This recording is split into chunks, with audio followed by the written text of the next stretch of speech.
It's Election Day in the USA, and across the country, voters lining up to cast their ballots in the midterm elections. I'm hoping that even my little vote can help make some change. Given the current political climate, it's probably helping spur more people go to vote.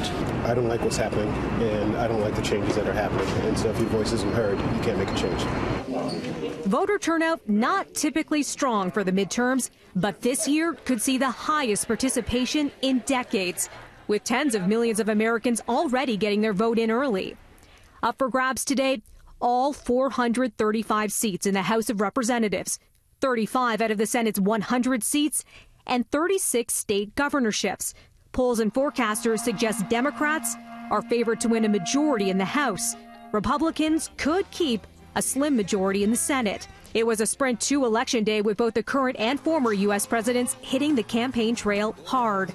If you want strong borders and safe communities, no drugs, no caravans, vote Republican.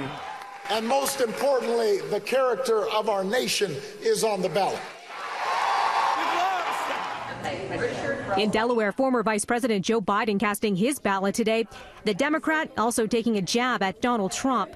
He has one speed. What's good for Donald Trump? What does Donald Trump think? Tell him is good for Donald Trump. A busy schedule, especially today. Former U.S. Ambassador to Canada Bruce Heyman weighing in on Toronto's Breakfast Television this morning. From a Canadian point of view, what can we expect after this midterm? What we should hope for and expect is a check and balance to the president. Currently, the Republicans control everything. They control the presidency, the House, the Senate, most of the governorships, and a lot of the state reps. And so you should hope that there's more balance and there's a check to his vitriol.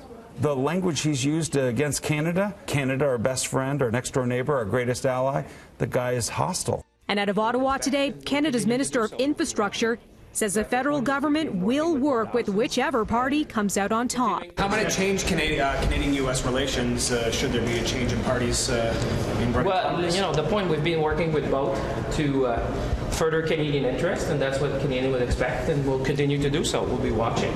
Other stories we're keeping an eye on: weather could affect voter turnout in some areas. Thunderstorms, heavy winds in Tennessee. A storm there knocked out power briefly. It is now back on, though.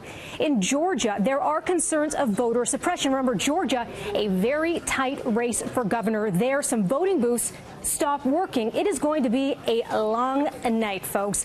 The first polls, they close at 6 p.m. Eastern. The last ones, they close 7 hours later, 1 a.m. in Alaska. As for when we can get some results in, well, the prediction is we could learn who will take control of the House of Representatives. That's the big one, closer to midnight Eastern tonight.